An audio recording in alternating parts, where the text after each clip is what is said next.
Hi viewers, welcome to our channel. ప్రస్తుతం మనతో పాటు సీనియర్ జర్నలిస్ట్ దాము బాలా సార్ వారితో మాట్లాడదాం. నమస్కారం సార్. నమస్తే సార్, ప్రపంచ కమ్మ మహాసభ జరగబోతుంది సార్. ఈ వేదికపైకి చంద్రబాబు నాయుడు గారు అండ్ రేవంత్ రెడ్డి గారు వీళ్ళిద్దరూ కూడా గెస్టులుగా రాబోతున్నారు. మరి దీని గురించి ఏ విధంగా ఉండబోతుంది, ఏం చెప్తారు సార్? ఇది మొట్టమొదటి ప్రపంచ కమ్మ మహాసభ. ఇప్పటి వరకు ఇట్లాంటిది జరగలేదు. ఇది ఇప్పుడు జరగబోతుంది. హైదరాబాద్లో తొలి ప్రపంచ కమ్మ మహాసభ అని చెప్తున్నారు. ఇది వచ్చి కమ్మ గ్లోబల్ ఫెడరేషన్ అనే ఒక సంస్థ ఉంది హైదరాబాద్లో. ఆ సంస్థ కండక్ట్ చేయబోతుంది. ఈ సంస్థ వ్యవస్థాపకుడు, తర్వాత Telangana Pradesh Congress committee working committee working ప్రెసిడెంట్గా ఉన్న జట్టి కుసుమ కుమార్ ఈ సంస్థని స్థాపించారు. ఆయన నిన్న ప్రెస్ మీట్ పెట్టి చెప్పారు. ఇందులో ప్రధానంగా దీనికి చీఫ్ గెస్ట్గా వెంకయ్య నాయుడు వస్తున్నారు. అట్లాగే ఆంధ్రప్రదేశ్ ముఖ్యమంత్రి చంద్రబాబు నాయుడు, తెలంగాణ ముఖ్యమంత్రి రేవంత్ రెడ్డి కూడా అటెండ్ అవుతున్నారు. ఫస్ట్ టైం రేవంత్ రెడ్డి, చంద్రబాబు ఇద్దరు కూడా ఒక వేదిక మీద కలుస్తున్నారు. అంటే ఇద్దరు గెలిచిన తర్వాత ఒకరినొకరు అభినందించుకున్నారు ఫోన్లలో, కానీ కలవలేదు వాళ్ళిద్దరూ. యాక్చువల్గా చంద్రబాబు ప్రమాణ స్వీకారానికి ఈయన వెళ్లాల్సింది, కానీ ఎందుకనో లాస్ట్ మినిట్లో డ్రాప్ అయ్యారు. సో ఏదేమైనా ఈ ప్రపంచ కమ్మ మహాసభ ఏంటిది, ఇలాగ జరగచ్చా? ఒక కులం పేరుతో జరుగుతున్న సభకి చంద్రబాబు, వెంకయ్య నాయుడు, రేవంత్ రెడ్డి వెళ్ళడం కరెక్టా? ఇలాంటి వాదనలు ఇప్పుడు వినిపిస్తున్నాయి.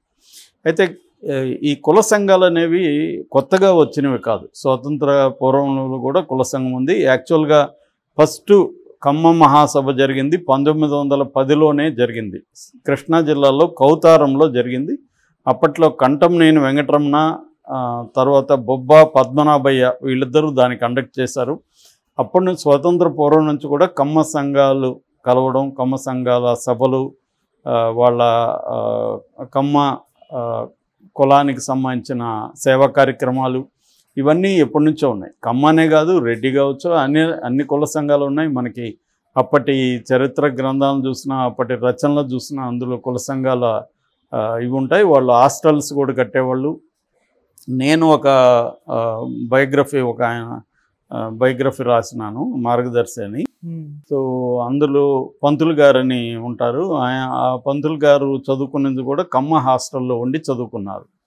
సో ఆయన కూడా అప్పుడు చెప్పారు, కమ్మ హాస్టల్లో 2 రకాలుగా ఉండేది. ఒకటేమో పేదవాళ్ళకి ఫ్రీగా ఉండేది, డబ్బులు ఇచ్చి ఇవ్వగలిగిన వాళ్ళకి ఉండేది. అంటే గ్రౌండ్ ఫ్లోర్లో పేదలు ఉండేవాళ్ళు, అప్పర్ ఫ్లోర్లో డబ్బులు ఇచ్చిన వాళ్ళు ఉండేవారు. సో నువ్వు ఎవడన్నా వీడు పేదోడా కాదా కనుక్కోవాలంటే నువ్వు ఏ ఫ్లోర్ అని అడిగేవాళ్ళు. నేను గ్రౌండ్ ఫ్లోర్ అంటే వీడు ఫ్రీ క్యాండిడేట్ అని అనుకునేవాళ్ళు. సో అప్పటి నుంచి కూడా గుంటూరు, ఒంగోలు, లేకపోతే ఇటువంటి కోస్టల్ ఏరియాల్లో కమ్మ హాస్టల్స్ అనేవి ఉన్నాయి. సో కమ్మ సంఘాలు అనేవి అప్పటి నుంచి ఉన్నాయి. అయితే ఇప్పుడు ఇది జరగడం కొంత విచిత్రం అని చెప్పాలి. ఎందుకంటే ఈ మధ్యకాలంలో కమ్మాస్ ఆర్గనైజేషన్ బాగా పెరిగింది. ముఖ్యంగా జగన్ వచ్చిన తర్వాత కమ్మలందరికీ ఒక రకమైన థ్రెట్ ఫీల్ అయిన సందర్భం కూడా మనం చూసాం. ఎందుకంటే జగన్ చంద్రబాబుని దెబ్బ కొట్టడం, ఇటు రామోజీరావుని గట్టిగా వేసుకోవడం, ఎప్పుడు రామోజీరావు మీద ఇప్పటి వరకు కేసులు పెట్టి ఇట్లా చేసింది ఎవరు లేదు. అంతకుముందు వాళ్ళ నాన్నే చేశాడు ఆ పని మార్గదర్శితో. దాన్ని తను ఇంకా అడ్వాన్స్డ్గా తీసుకెళ్ళి సిఐడితో వాళ్ళ ఎండ్ల మీదకి వెళ్ళి వాళ్ళ విచారణ జరిపించడం, రామోజీరావును కూడా విచారించడం, ఇది ఆయన జీవితంలో ఎప్పుడు జరగలేదు. సో ఇలాగ కమ్మ ఐకాన్స్ వీళ్ళు ఈ కమ్మ ఐకాన్స్ మీద చేయడం అనేది మొత్తం ప్రపంచ కమ్మ వాళ్ళు థ్రెట్గా ఫీల్ అయ్యారు. సో ప్రధానంగా ఏంటంటే కమ్మ మనకు తీసుకున్నప్పుడు వీళ్ళు క్రీస్తు పూర్వం నుంచి ఉన్నారు అనేది చెబుతారు. ముఖ్యంగా కొత్త బావాయి చౌదరి 3 సంపుటాల కమ్మ వారి చరిత్ర రాశారు. ఆ తర్వాత నాకు తెలిసిన మంచి పుస్తకం అంటే న్యూ క్యాపిటలిస్ట్ ఇన్ ఇండియా అని హరీష్ దామోదరన్ రాశాడు.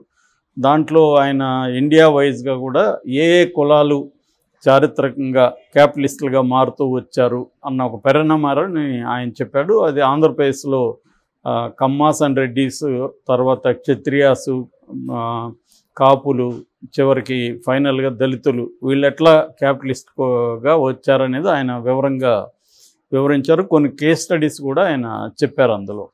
సో ప్రధానంగా ఆయన చెప్పింది ఏంటంటే 19th సెంచరీలో అప్పటికి బ్రిటిష్ వాళ్ళ దీంట్లో కమ్మాస్ కొంతమంది జమీందారులుగా ఉన్నారు. వాసిరెడ్డి, సాయపనేని, పెమ్మసాని, రావెళ్ళ, యార్లగడ్డ ఇలాంటి సంస్థానాలు ఉండేటివి.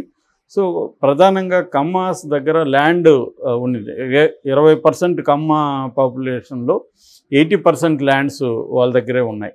ఓవరాల్గా కమ్మ పాపులేషను మొత్తం జనాభాలో ఉమ్మడి ఆంధ్రప్రదేశ్లో 5 నుంచి 6% కంటే ఎక్కువ లేదు. కానీ బలంగా ల్యాండెడ్ వీళ్ళు. ఆ టైంలో 2 పరిణామాలు జరిగాయి. ఒకటేమో అప్పటి వరకు ల్యాండ్ అంతా ఎట్లా ఉండేదంటే పంటలకు మాత్రమే ట్యాక్స్ ఉండేది. ఏ పంటలు పండిస్తే ఆ పంటలకి ట్యాక్స్ ఉండేది. దాన్ని రైతువారి సిస్టమ్ కింద కార్నవాలిస్ తీసుకొచ్చాడు. దాంట్లో ఏమైందంటే ల్యాండ్స్ అన్నిటినీ కొలిచి ల్యాండ్ ఓనర్ ఎవరు నీట్గా రికార్డ్స్ క్రియేట్ చేయడం, నీకు 10 ఎకరాలు ఉంటే ఈ 10 ఎకరాలకి ఎకరాకి ఎంత ట్యాక్స్ అనేది క్లియర్గా ఫిక్స్ చేయడం, ఇవన్నీ చేశారు.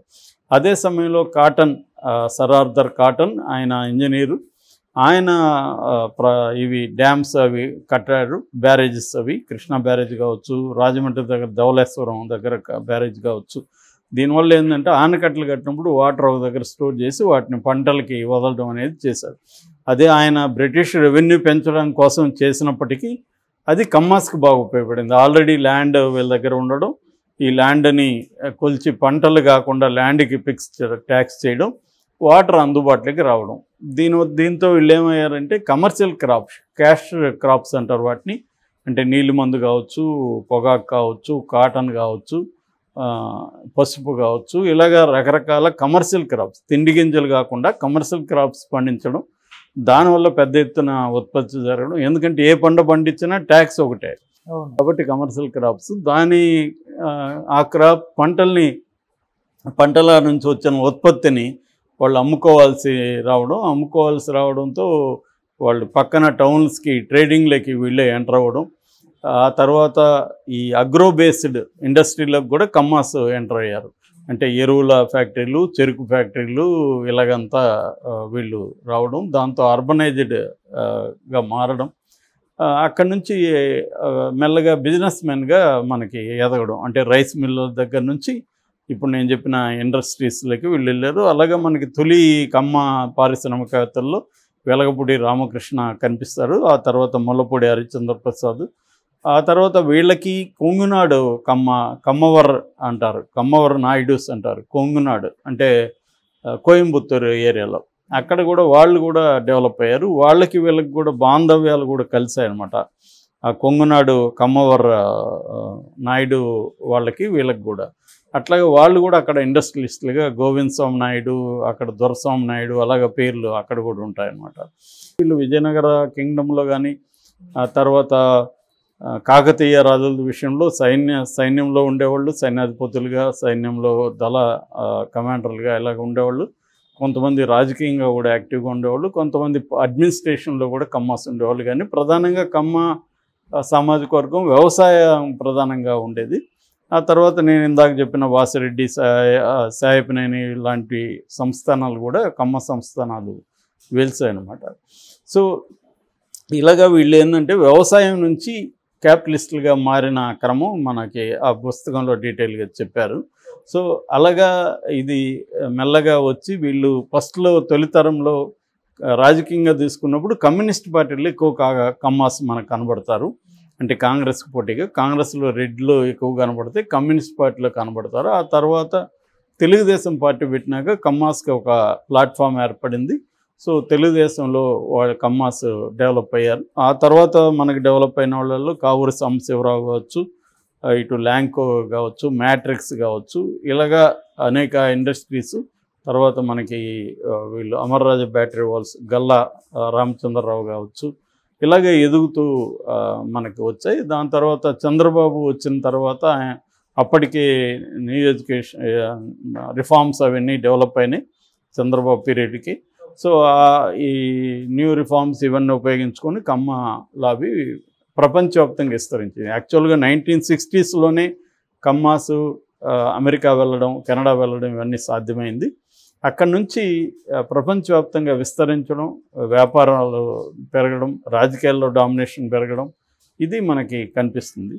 సో దీని నుంచి ఇప్పుడు ఈ కమ్మ మహాసభ అనేది కూడా వీళ్ళ లక్ష్యాలు చూసుకున్నప్పుడు, ఒకటి మేధో సంపదని, ఇంటలెక్చువల్ ప్రాపర్టీస్ని ఎక్స్చేంజ్ చేసుకోవడం, రెండు కమ్మ కుటుంబాల సమాచారాన్ని స్థిరీకరించడం, అంటే ఒక డైరీ లాంటిది ఫామ్ చేసి కమ్మ కుటుంబాలంతా ఐక్యంగా ఇన్ఫర్మేషన్ తీసుకోవడం, తర్వాత వెనుకబడిన కుటుంబాలకి హెల్ప్ చేయడం, కమ్మాస్లోనే వెనుకబడిన కుటుంబాలకి రాజకీయ సాధికారతను, అంటే ఏ పార్టీలో కమ్మాస్ ఉన్నా కూడా ఆ పార్టీలలో కమ్మ రిజర్వేషన్లు కోరుకోవడం, కమ్మాస్కి ఎక్కువ రాజకీయాల్లో సీట్లు తీసుకురావడం, ఇవన్నీ కూడా వీళ్ళ లక్ష్యాలు. అట్లాగే రూరల్లో స్కిల్ డెవలప్మెంట్ పెట్టి రూరల్ పీపుల్కి, అంటే కమ్మ కాకపోయినా కూడా పేదలకి కొంత చేద్దాం అనేది కూడా వీళ్ళు ప్రకటించారు.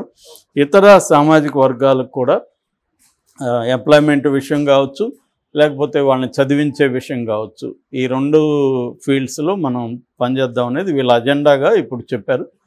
సో ఇది ఈ మధ్య ఏమైందంటే కమ్మ సంఘమే కాకుండా అందులో కులం ఇంటి పేర్లతో కూడా సంఘాలు ఏర్పడ్డాయి. ఆ ఇంటి పేర్ల సమావేశాలు కూడా జరుగుతున్నాయి. ఇప్పుడు టెక్నాలజీ వచ్చినాక కమ్యూనికేషన్ నెట్వర్కింగ్ అనేది ఈజీ అయింది కాబట్టి ఇలాంటివి బాగా పెరుగుతున్నాయి. సో ఇంకా దీనికి ఎట్లాగూ కమ్మ, ఇప్పుడు కమ్మలో ఉన్న ప్రముఖులు ఎవరంటే వెంకయ్యనాయుడు, చంద్రబాబు వీళ్ళు కాబట్టి వీళ్ళని పిలుస్తూ ఉన్నారు. ఇంకా ఇక్కడ ముఖ్యమంత్రి కాబట్టి ముఖ్యమంత్రితో అవసరాలు ఉంటాయి కాబట్టి ఈయన కూడా, పైగా ఈయన కమ్మ ఫ్రెండ్లీ రెడ్డి, ఈయన కమ్మ యాంటీ రెడ్డి కాదు, ఈయన కమ్మ ఫ్రెండ్లీ రెడ్డి కాబట్టి ఈయన కూడా పిలుస్తున్నారు. Okay sir, thank you so much sir.